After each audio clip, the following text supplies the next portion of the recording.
Всем привет! Сегодня приготовим праздничное меню из 8 блюд. Все блюда легкие в приготовлении и очень вкусные. Будем готовить 2 быстрых салата.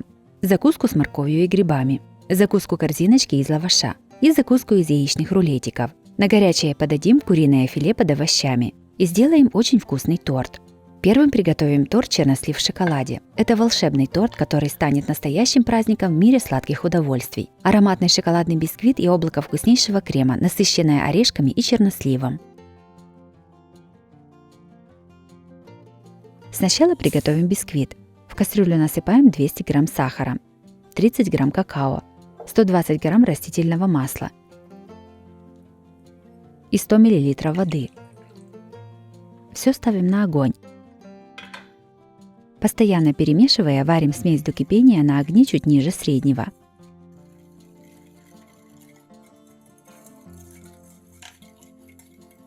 Как только смесь закипела, снимаем ее с огня и оставляем остывать до комнатной температуры. Шоколадная масса остыла, готовим тесто дальше. Смешиваем сухие ингредиенты. 200 грамм муки просеиваем через сито. Сюда же добавляем пол чайной ложки соли, пол чайной ложки соды и 4 грамма разрыхлителя. Все перемешиваем.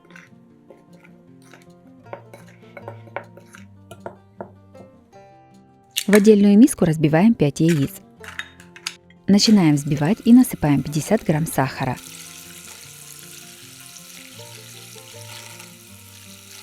Взбиваем, пока яйца не увеличатся в объеме минимум в 2 раза. Во взбитые яйца наливаем уже остывшую шоколадную смесь.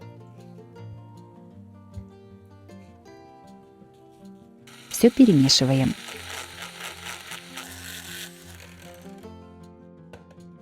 Сюда же добавляем подготовленную мучную смесь. Все хорошо перемешиваем.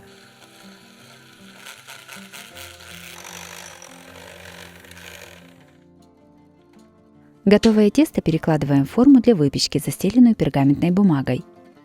Диаметр моей формы 21 см. Ставим в духовку, разогретую до 180 градусов. Выпекаем бисквит примерно 45 минут. Ориентируйтесь по своей духовке. Готовность бисквита проверяйте деревянной палочкой. Она должна быть сухой и чистой. Готовый бисквит оставляем на столе остывать. Бисквиту желательно дать настояться несколько часов. У меня бисквит простоял ночь. Остывший бисквит достаем из формы. Разрезаем его на 3 одинаковых коржа.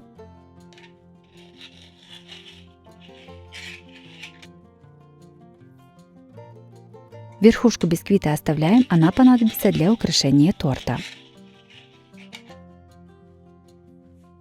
Готовим ингредиенты для начинки. 120 грамм грецких орехов выкладываем на сковороду. Обжариваем орехи на небольшом огне примерно 10 минут, периодически перемешивая. Готовые орехи снимаем с плиты и даем им немного остыть. Орехи нарезаем ножом на более мелкие кусочки. Вместо грецких орехов можно использовать фундук.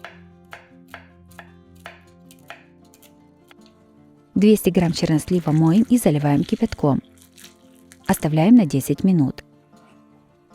Через 10 минут с чернослива сливаем воду и нарезаем его на небольшие кусочки.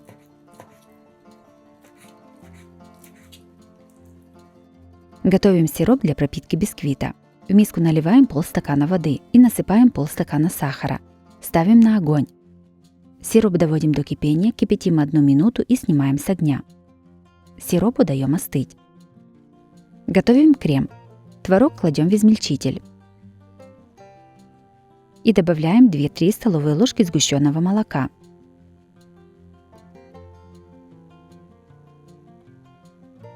Все измельчаем до однородности.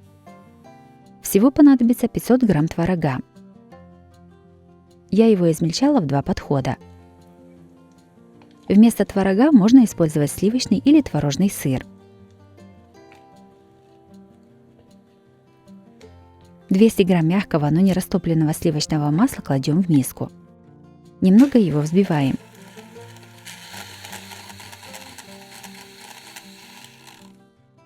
К маслу в 2 подхода добавляем сгущенку. Опять все взбиваем. Всего понадобится 1 банка сгущенного молока весом 380 грамм. Также в этом креме по желанию можно использовать вареную сгущенку. В получившуюся смесь масла и сгущенки добавляем измельченный творог в 2 подхода. Все перемешиваем.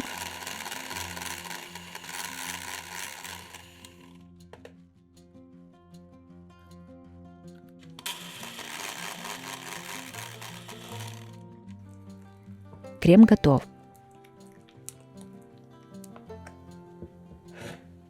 Складываем торт. Кладем первый корж бисквита. Ставим кулинарное кольцо. В середину между кольцом и коржом ставим ацетатную пленку. Зажимаем кольцо до размера бисквита.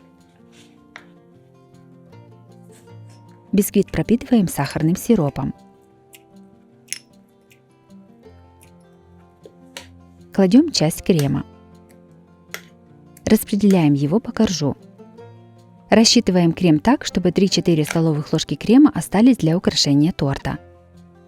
Насыпаем половину приготовленных орешков. Равномерно выкладываем половину нарезанного чернослива. Чернослив можно заменить курагой или изюмом.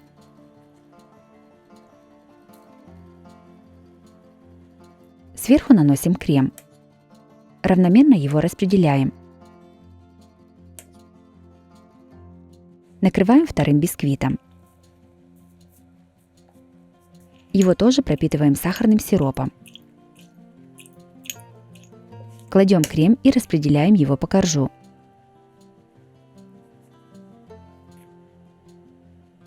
Посыпаем орешками. Выкладываем чернослив.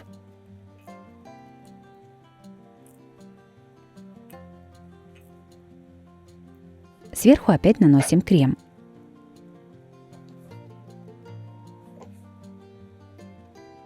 Накрываем третьим коржом. Его тоже пропитываем сахарным сиропом. Сверху наносим небольшой слой крема и равномерно распределяем его по коржу. Должно остаться еще 3-4 столовых ложки крема для украшения торта по бокам. Торт ставим в холодильник настаиваться минимум на 4 часа, а лучше дольше. У меня прошло 7 часов. Готовый торт вынимаем из холодильника и снимаем кулинарное кольцо. Торт переставляем на блюдо, на котором будем подавать его на стол. Снимаем ацетатную пленку.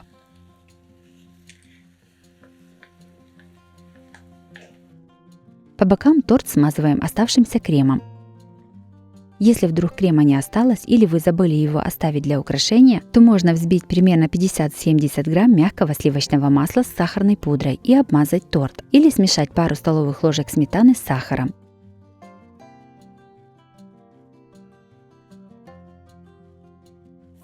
Верхушку бисквита ломаем на кусочки и кладем в измельчитель. Измельчаем в крошку.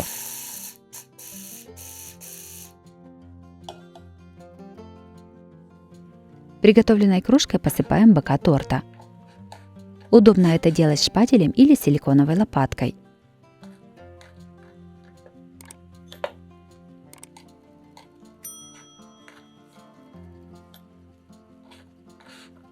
Сверху по краю торт тоже посыпаем бисквитной крошкой.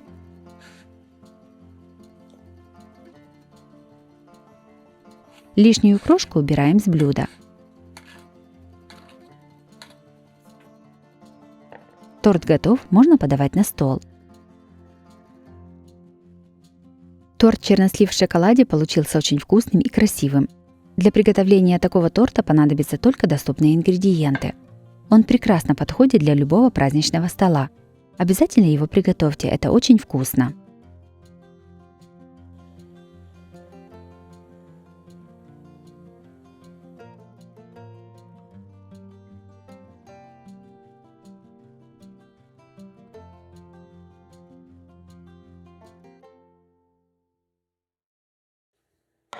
Второй приготовим максимально простую закуску. Приготовление быстрое и несложное. Такая закуска съедается очень быстро, так что готовьте сразу двойную порцию. В миску разбиваем 4 яйца.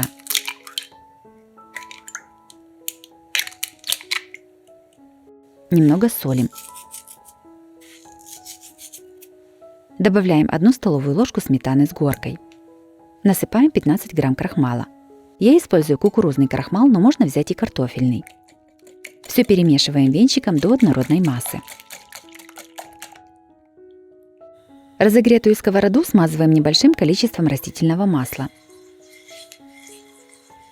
Из приготовленной яичной массы жарим блины. Каждый блин жарим с 2 сторон.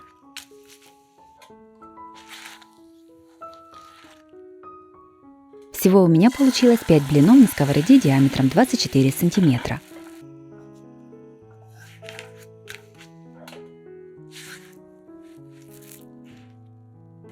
Готовим начинку. На крупной терке трем плавленые сырки.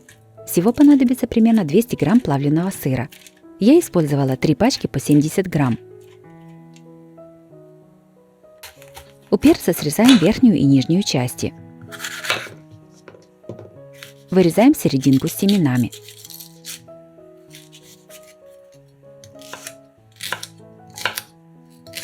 Перец нарезаем сначала тонкими полосками, а затем режем их мелкими кубиками.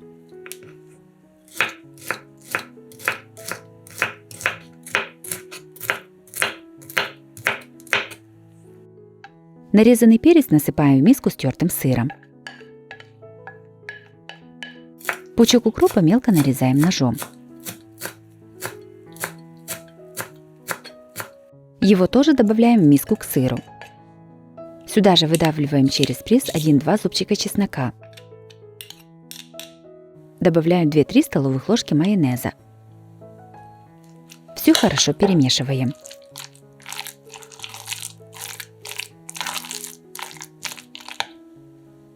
Кладем 1 яичный блин и на него выкладываем начинку. Распределяем ее по всему блину. Блин с начинкой разрезаем на 8 одинаковых частей.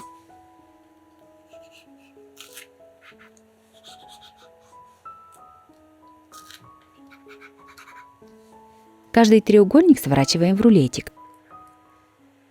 Таким методом готовим всю закуску.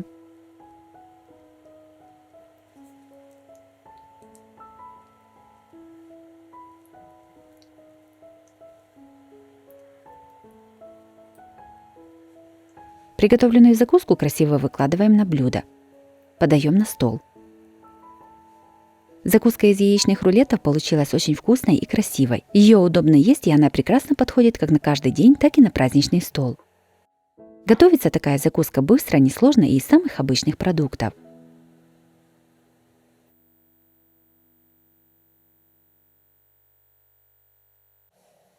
Третьими приготовим корзиночки из лаваша с начинкой. Они яркие, красивые и очень вкусные. Приготовление максимально простое. Берем тонкий лаваш и вырезаем из него кружочки.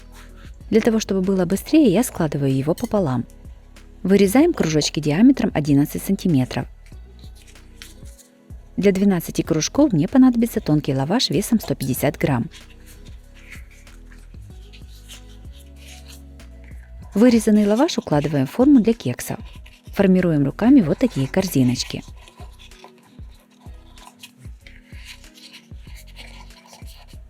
Для начинки берем 150 грамм ветчины и нарезаем ее небольшими кубиками.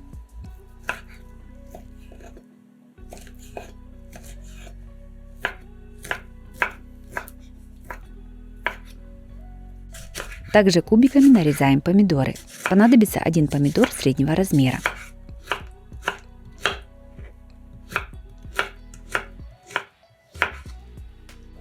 130 грамм сыра трем на крупной терке.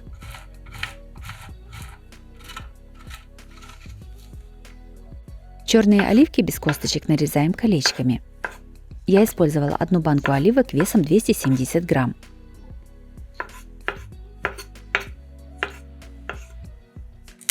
В миску разбиваем 2 яйца. Немного их солим. Взбиваем венчиком до однородной массы. К яйцам добавляем нарезанную ветчину, помидоры и тертый сыр. Насыпаем оливки. Небольшую часть оливок оставляем для украшения. Все перемешиваем.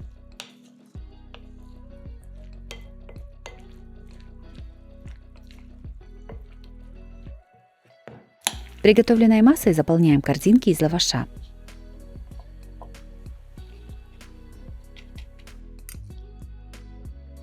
Это количество начинки рассчитано примерно на 12 корзинок.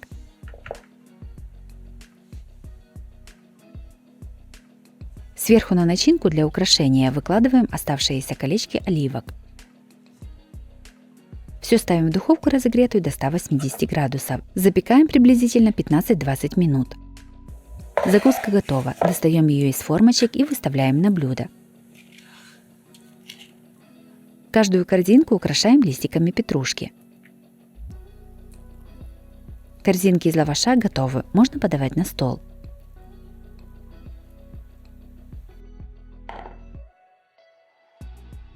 Корзиночки из лаваша с начинкой получились очень вкусными, сытными и красивыми. Они прекрасно держат форму и отлично смотрятся на праздничном столе.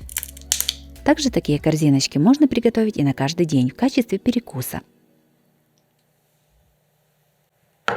Четвертый приготовим прекрасную закуску, которая нравится всем. Ее можно приготовить заранее и хранить в холодильнике несколько дней. 500 грамм шампиньонов моем и нарезаем в зависимости от размера. У меня грибы крупные, поэтому я разрезаю их на 6 частей. Небольшие грибы достаточно разрезать на 4 части, а совсем маленькие можно оставить и целыми. В кастрюле доводим воду до кипения и немного ее солим. Сюда же кладем нарезанные грибы. Варим шампиньоны примерно 8 минут после закипания воды. Готовые грибы вынимаем из воды и оставляем остывать.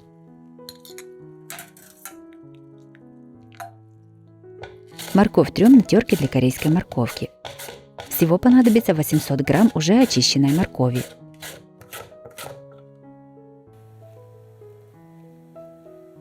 Сюда же в морковку выдавливаем через пресс одну головку чеснока.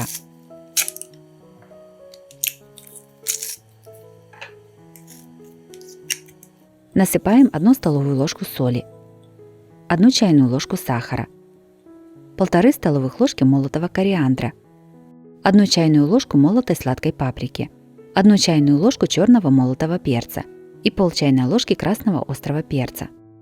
Наливаем 4 столовых ложки яблочного уксуса. Его можно заменить столовым 9% уксусом, его понадобится 3 столовых ложки. В сотейник наливаем 100 мл растительного масла. Ставим на плиту и нагреваем выше 100 градусов. Проверить температуру масла можно, например, морковкой. Аккуратно окунаем ее в масло, она должна активно шипеть. Горячее масло выливаем на тертую морковь с приправами.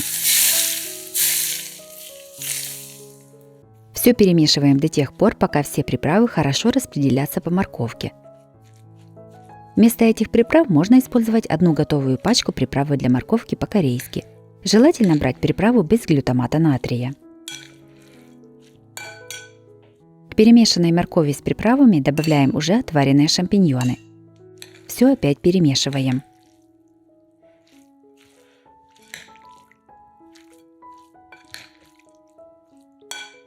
Морковь с грибами выкладываем, немного утрамбовывая, в стеклянную емкость для маринования.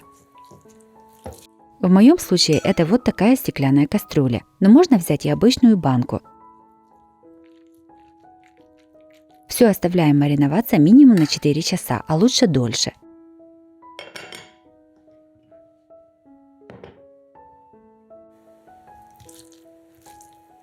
Морковь с грибами по-корейски получилась очень вкусной. Она прекрасно подходит к любому гарниру как на каждый день, так и на праздничный стол. Готовится просто и продукты доступные. Главное ее преимущество, что приготовить ее можно заранее и хранить в холодильнике примерно неделю.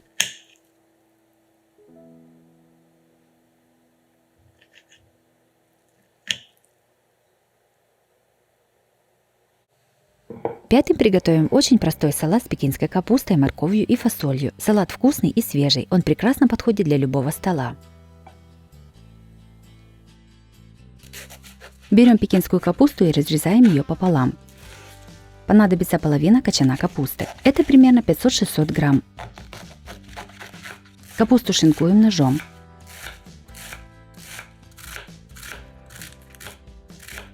Подготовленную капусту кладем в миску. Сюда же в миску насыпаем 1 банку консервированной фасоли. Я ее предварительно промыла водой. И добавляем 200 грамм морковки по-корейски. Мелко нарезаем пучок зеленого лука. Зеленый лук можно заменить белым, репчатым или красным луком. Лук тоже добавляем в миску. Все солим по вкусу. Перчим черным молотым перцем. Салат заправляем майонезом и перемешиваем.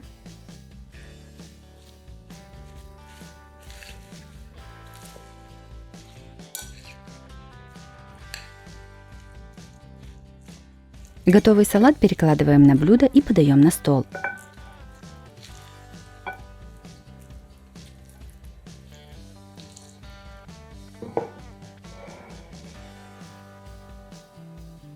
Салат с пекинской капустой получился очень вкусным. Свежесть и сочность ему придают капуста и морковь, а сытность фасоль. Салат готовится быстро и просто. Он прекрасно подходит ко всем блюдам. Шестым приготовим быстрый салат с капустой и брокколи. Приготовление максимально простое и с минимальным количеством продуктов. Капусту брокколи разрезаем на соцветия.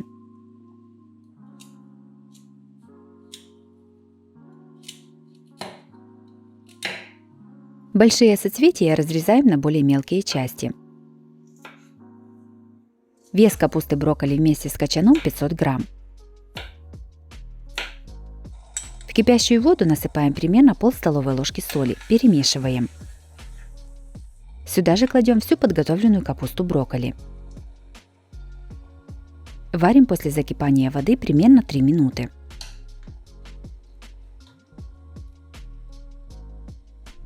Готовую капусту брокколи достаем из воды и даем ей остыть. –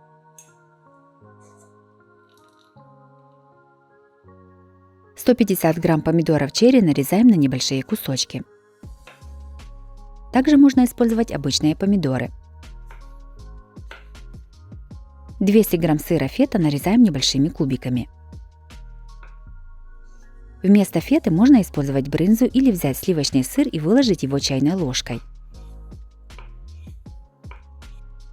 200 грамм очищенных семечек насыпаем на сковороду. Немного обжариваем и снимаем с огня. На большое плоское блюдо выкладываем уже остывшую капусту брокколи. Равномерно распределяем по дну. На капусту выкладываем кусочки помидоров.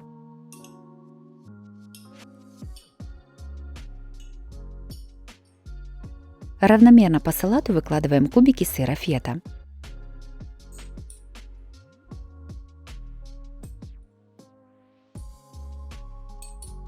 Готовим заправку для салата. В мисочку кладем 3 столовых ложки густого несладкого йогурта. Немного его солим. Перчим черным молотым перцем. Сюда же выдавливаем 1 зубчик чеснока. Все хорошо перемешиваем.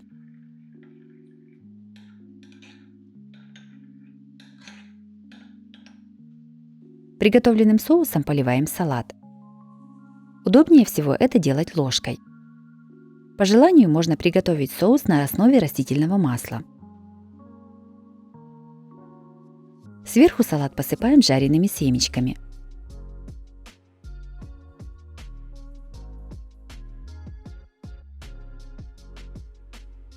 Салат готов, можно подавать на стол. Салат с капустой брокколи получился очень вкусным и ярким. Приготовление простое и продуктов минимальное количество. Такой салат отлично подходит для любого праздничного стола.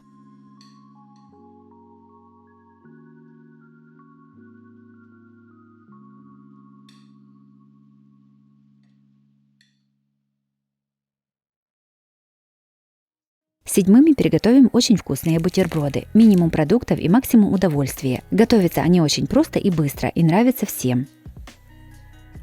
Ананасы нарезаем небольшими кусочками. Чем меньше будут кусочки, тем удобнее их будет выкладывать на батон.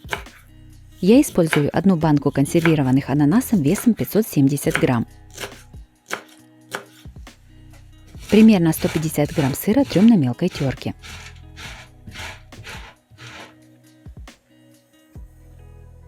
В миску кладем нарезанные ананасы и добавляем тертый сыр. Сюда же выдавливаем через пресс 2 зубчика чеснока. Все заправляем майонезом и перемешиваем.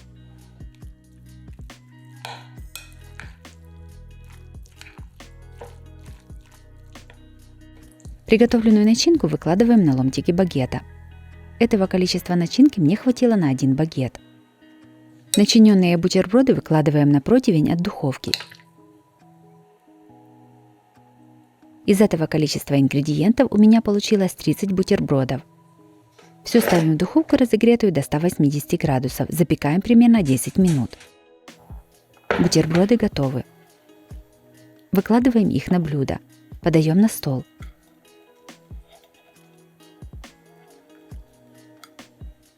Бутерброды с ананасами и сыром получились очень вкусными, от них просто невозможно оторваться. Хрустящий батон и сочная начинка с ананасами прекрасно сочетаются между собой. Готовятся просто и быстро, а съедаются как семечки. Они прекрасно подходят как на каждый день, так и на праздничный стол.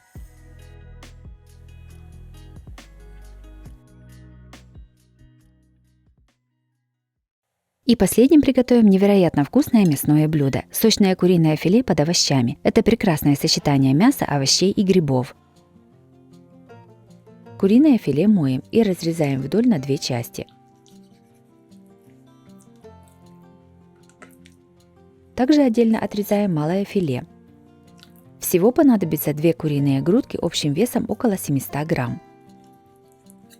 В миску наливаем примерно 4-5 столовых ложек растительного масла.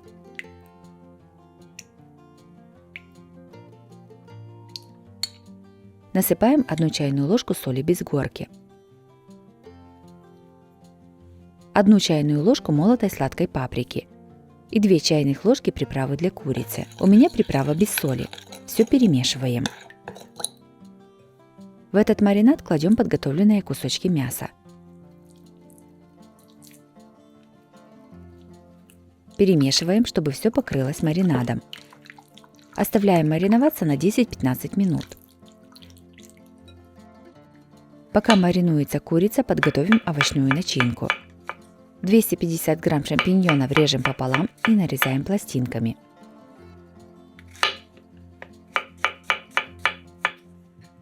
Одну луковицу нарезаем кубиками.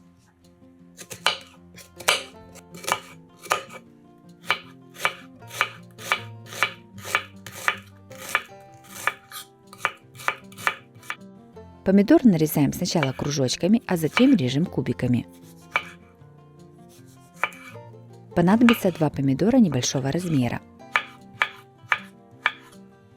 На горячую сковороду наливаем немного растительного масла. Кладем грибы.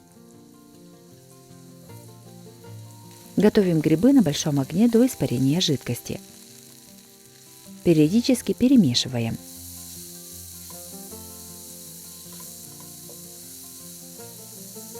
Когда жидкости в сковороде уже не будет, наливаем еще немного растительного масла и насыпаем нарезанный лук. Все обжариваем до золотистости лука.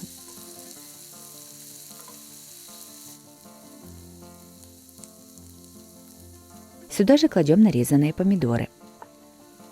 Перемешиваем и готовим еще 2-3 минуты.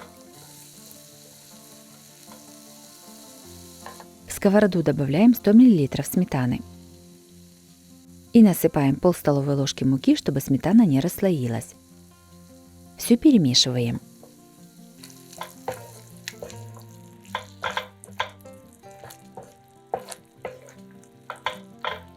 В самом конце начинку солим и перчим черным молотым перцем. Перемешиваем и снимаем с огня.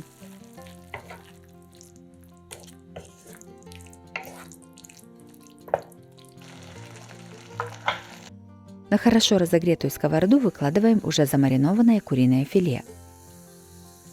Обжариваем на большом огне до полуготовности сначала с одной стороны. Затем переворачиваем на другую сторону.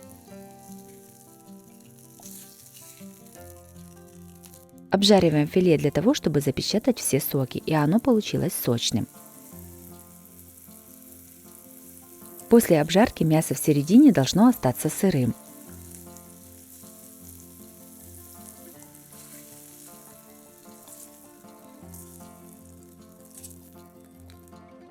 Подготовленное филе выкладываем в форму для запекания. Сверху на каждый кусочек мяса кладем грибную начинку с овощами.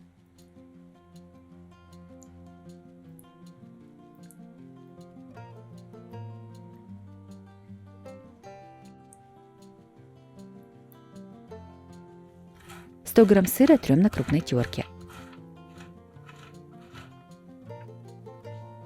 Каждое филе посыпаем тертым сыром сверху.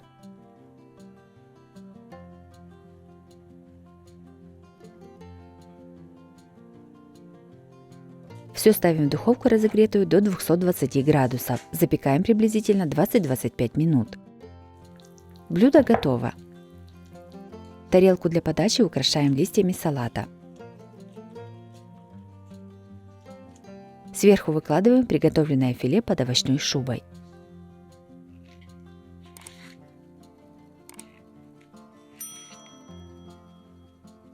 Подаем на стол горячим. Измельчаем небольшой пучок петрушки. Филе посыпаем нарезанной петрушкой.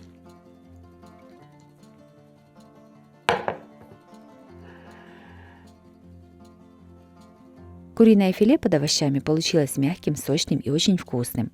Все ингредиенты прекрасно сочетаются между собой. Это блюдо подходит как на каждый день, так и на праздничный стол. Обязательно его приготовьте, это очень вкусно.